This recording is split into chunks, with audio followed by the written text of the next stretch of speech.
Assalamualaikum warahmatullahi wabarakatuh. Video pembelajaran pendidikan agama Islam kelas 5 SD dengan materi yang akan saya bawakan adalah beriman kepada kitab-kitab Allah. Hai semua, Assalamualaikum warahmatullahi wabarakatuh. Apa kabar? Semoga selalu sehat semua. Nah, di pelajaran kali ini saya akan membahas tentang mengenal kitab-kitab Allah Subhanahu wa taala. Semoga pelajaran kali ini dapat membantu kalian untuk mendapatkan ilmu lagi.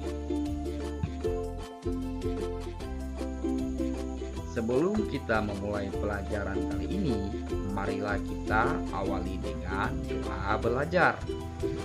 A'udzubillahi minasyaitonirrajim. Bismillahirrahmanirrahim. Rabbi zidni ilman warzuqni fahman. Nah, sekarang kita akan lanjut pelajaran tentang beriman kepada kitab-kitab Allah. Beriman kepada kitab-kitab Allah merupakan rukun iman yang ketiga. Kitab Allah adalah wahyu Allah yang diturunkan kepada para rasul penerimanya dan telah dibukukan. Sedangkan wahyu Allah yang diterimakan kepada para rasul dan belum dibukukan adalah disebut suhuf. Di antara para rasul penerima suhuf adalah Nabi Ibrahim alaihissalam dan Nabi Musa alaihissalam. Umat Islam wajib percaya dan meyakini dengan sungguh-sungguh bahwa semua kitab yang telah diturunkan Allah kepada para rasulnya pasti benar. Adapun kitab-kitab Allah yang wajib kita imani itu ada 4. Yang pertama adalah kitab Taurat diturunkan kepada Nabi Musa alaihissalam. Kitab Zabur diturunkan kepada Nabi Daud alaihissalam. Kitab Injil diturunkan kepada Nabi Isa alaihissalam. Dan kitab Al-Quran diturunkan kepada Nabi Muhammad sallallahu alaihi wasallam.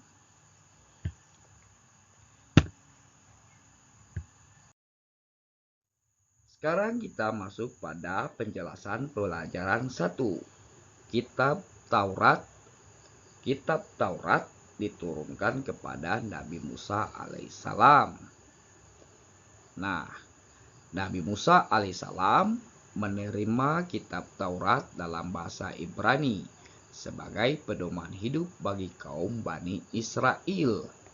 Saat ini Taurat asli yang berisikan akidah dan hukum-hukum syariat sudah tidak ada lagi. Yang beredar di kalangan orang-orang Yahudi saat ini bukanlah Taurat asli, melainkan palsu.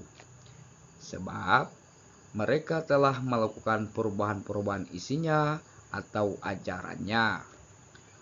Para ulama pun sepakat bahwa Taurat yang murni sudah tidak ada lagi. Taurat yang beredar sekarang ini tepat dikatakan sebagai karangan atau tulisan orang-orang Yahudi pada waktu dan masa yang berbeda. Berikut kita akan bahas tentang isi 10 perintah di dalam kitab Taurat. Yang pertama adalah perintah mengesahkan Allah Subhanahu wa taala. Yang kedua, perintah menghormati ayah dan ibu. Yang ketiga, perintah mensucikan hari Sabtu. Yang keempat, larangan menyembah berhala. Yang kelima, larangan menyebut nama Allah Subhanahu wa taala secara sia-sia. Yang keenam, larangan membunuh manusia. Yang ketujuh, larangan berbuat zina. Yang kedelapan, larangan mencuri. Yang kesembilan, larangan menjadi saksi palsu. Dan yang ke-10, larangan mengambil hak orang lain. Berikut dalil Al-Quran, Quran Surat Al-Isra ayat 2 tentang kitab Taurat. وآتينا موسى الكتاب وجعلناه هدى لبني إسرائيل.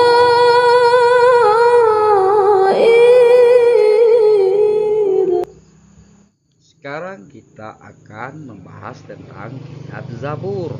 Kitab Zabur diturunkan kepada Nabi Daud alaihissalam. Kitab Zabur diwahyukan Allah kepada Nabi Daud dalam bahasa Kipti dan diperuntukkan bagi Bani Israel. Nabi Daud alaihissalam hanya diperintahkan oleh Allah Subhanahu wa taala untuk mengikuti syariat Nabi Musa alaihissalam. Maka pokok ajaran kitab Zabur berisi tentang zikir, nasihat, dan hikmah, tidak memuat syariat. Diturunkan kepada Nabi Daud alaihissalam, pedoman bagi Nabi Daud alaihissalam, berisikan tentang zikir, nasihat, dan hikmah, tidak memuat syariat. Selanjutnya kita akan masuk pada kitab Injil.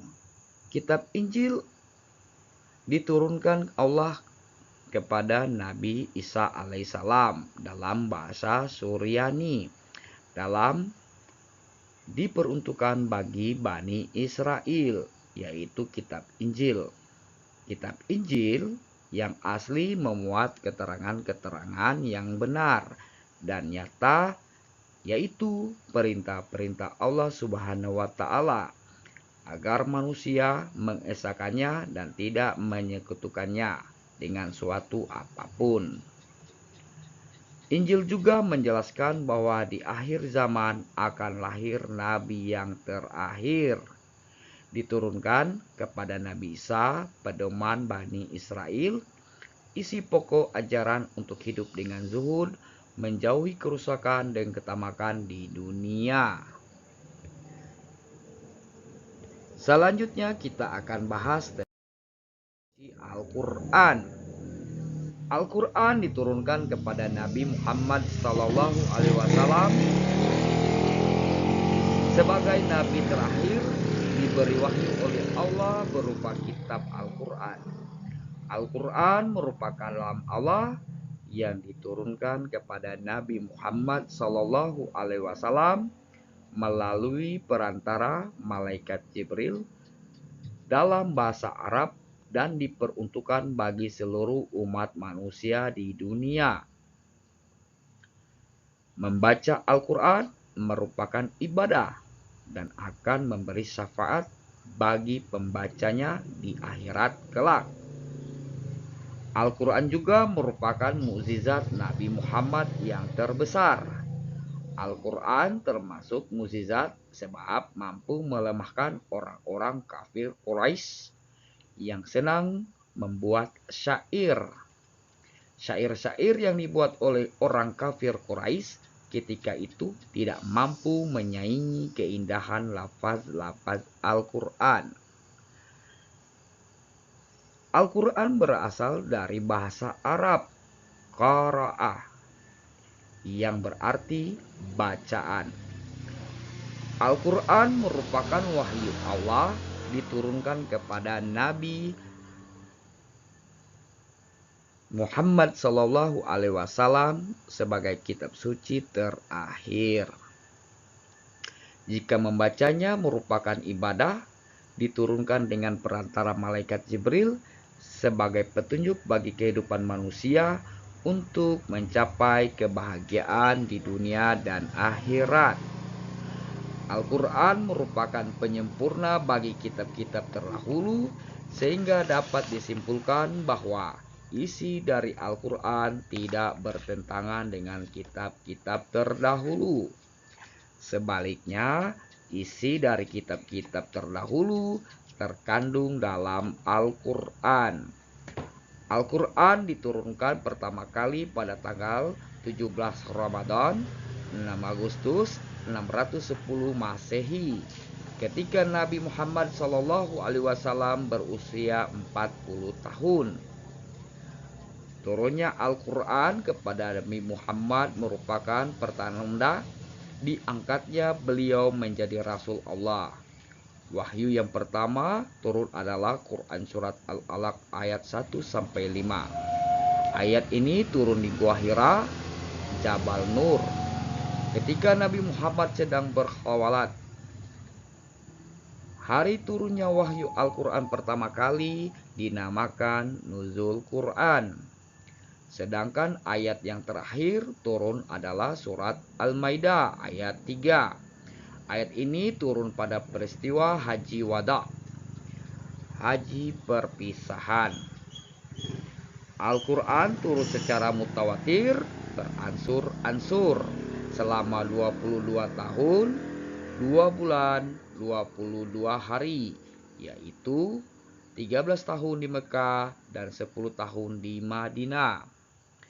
Ayat yang turun di Mekah dinamakan surat Makkiyah dan ayat yang turun di Madinah dinamakan surat Madaniyah. Diturunkannya Al-Quran secara beransur-ansur dengan tujuan agar Nabi Muhammad SAW dan para sahabatnya mudah menghafal ayat-ayatnya.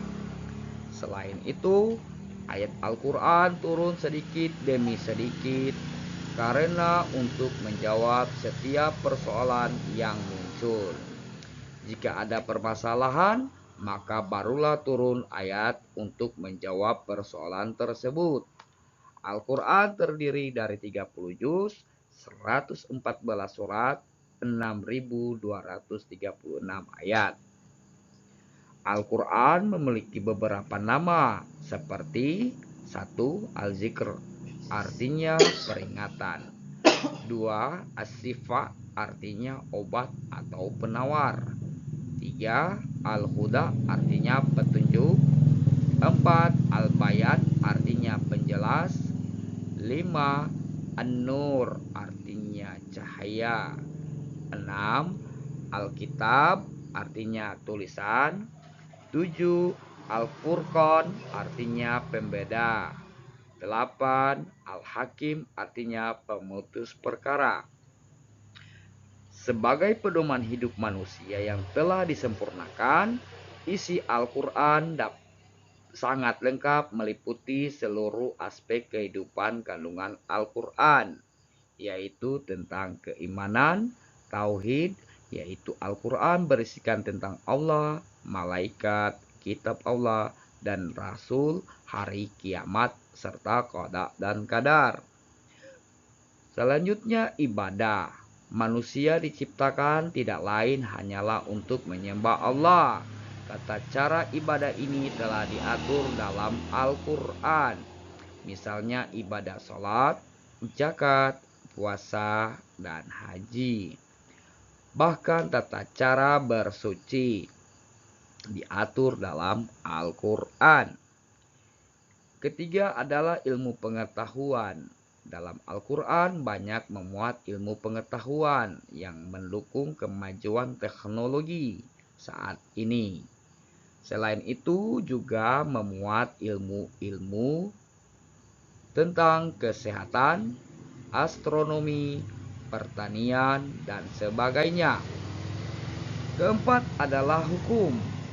Hukum-hukum dalam kehidupan manusia telah diatur secara jelas, misalkan secara hukum perkawinan, jual beli, mencuri, berzina, dan masih banyak lagi. Kelima adalah berita. Al-Quran telah menggambarkan kehidupan yang akan dialami manusia kelak di akhirat, di mana orang yang beriman akan masuk surga dan orang yang ingkar terhadap Allah akan dimasukkan ke neraka. Keenam adalah sejarah. Kisah mengenai para nabi, orang-orang saleh pun, orang-orang yang mendurhakai Allah telah dimuat dalam Al-Quran yang terdapat kita ambil hikmahnya sebagai teladan dalam kehidupan. Sekarang kita akan membahas tentang adab membaca Al-Quran. 1. Suci badan, tempat, dan pakaian dari hadas najis. 2. Berwudu lebih dahulu. 3. Menghadap kiblat. 4. Membersihkan mulut terlebih dahulu. 5. Membaca ta'awudz, a'udzubillahi minasyaitonirrajim, dan basmalah, bismillahirrahmanirrahim. 6. Membaca dengan tartil. 7. Tidak sambil bergurau.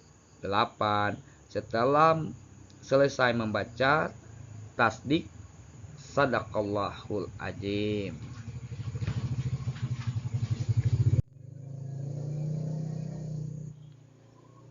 Sekarang kita masuk pada pengertian beriman kepada kitab Allah. Percaya dan yakin dengan sepenuh hati bahwa Allah Subhanahu wa Ta'ala telah menurunkan kitab-kitabnya kepada para rasulnya untuk disampaikan kepada seluruh umat manusia agar dapat meraih kebahagiaan di dunia dan akhirat. Selanjutnya kita akan masuk pada cara beriman kepada kitab-kitab Allah. 1. Meyakini bahwa kitab-kitab tersebut diturunkan dari sisi Allah. 2. Beriman dan mempercayai nama-nama kitab suci tersebut. Ketiga, meyakini kebenaran informasi yang terkandung di dalamnya dan mengamalkan kitab-kitab yang terakhir, yaitu Al-Quran. Selanjutnya kita akan masuk pada hikmah beriman kepada kitab Allah. 1. Memberikan petunjuk kepada manusia mana yang baik atau yang benar dan mana yang salah. Kedua, pedoman agar manusia tidak berselisih dalam menentukan kebenaran, memberikan informasi sejarah kehidupan orang-orang terdahulu. Manusia dapat mengetahui betapa besar perhatian dan kasih sayang Allah terhadap hamba dan makhluknya. Manusia beriman akan dapat mengetahui dan membedakan mana yang baik dan mana yang buruk. Mensyukuri segala anugerah dan nikmat Allah Subhanahu wa Ta'ala. Hati manusia menjadi lebih tentram dan menambah ilmu pengetahuan. Mengingatkan kesabaran dalam menerima ujian, cobaan, dan musibah menimpa diri. Terima kasih. Assalamualaikum warahmatullahi wabarakatuh. Demikianlah pembelajaran kita tentang beriman kepada Allah Subhanahu wa Ta'ala. Wallahu muwaffiq ila aqwamit thoriq. Fattaqullaha mastata'tum billahi fisabilil haq. Assalamualaikum warahmatullahi wabarakatuh.